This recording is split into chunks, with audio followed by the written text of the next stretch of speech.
Lu tahu nggak? Ada seorang raja Inggris yang namanya jadi legenda ksatria paling agung. Tapi ironisnya, dia hampir nggak pernah tinggal di Inggris dan bahkan nggak bisa bahasa Inggris. Namanya Richard the Lionheart, ksatria yang lebih memilih medan perang daripada tahta istana. Richard lahir pada 8 September 1157 di Oxford.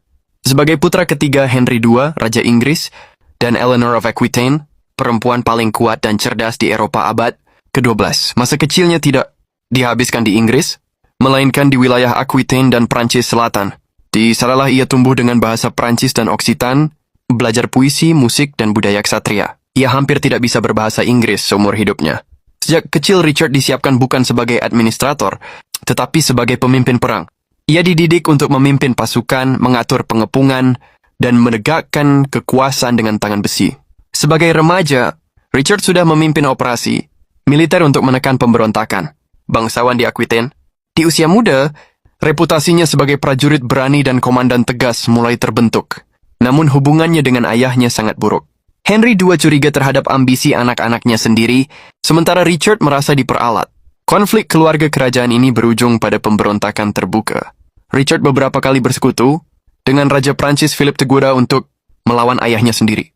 Ketika Henry II akhirnya wafat tahun 1189, ia meninggal dalam keadaan kalah secara politik, dikhianati oleh darah dagingnya sendiri.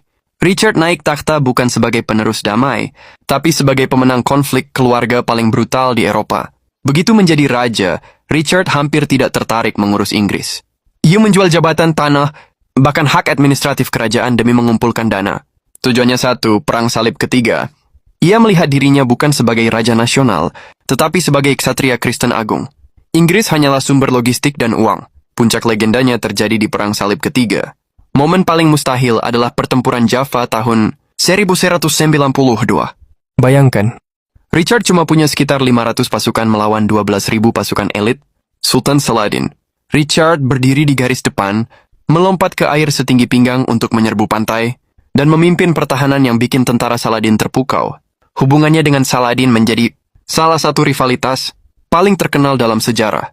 Mereka tidak pernah bertemu langsung, tetapi saling menghormati. Ketika Richard sakit, Saladin mengirim dokter dan buah-buahan. Saat Saladin kehilangan kudanya, Richard mengirim pengganti.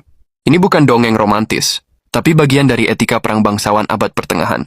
Namun Richard tidak pernah merebut Yerusalem. Secara militer ia sadar risikonya terlalu besar. Ia memilih kesepakatan yang memungkinkan peziarah Kristen mengunjungi kota suci. Keputusan ini realistis, tapi mengecewakan sebagian pendukungnya. Dalam perjalanan pulang ke Eropa, tragedi lain terjadi. Richard ditangkap oleh Leopold Fime dari Austria.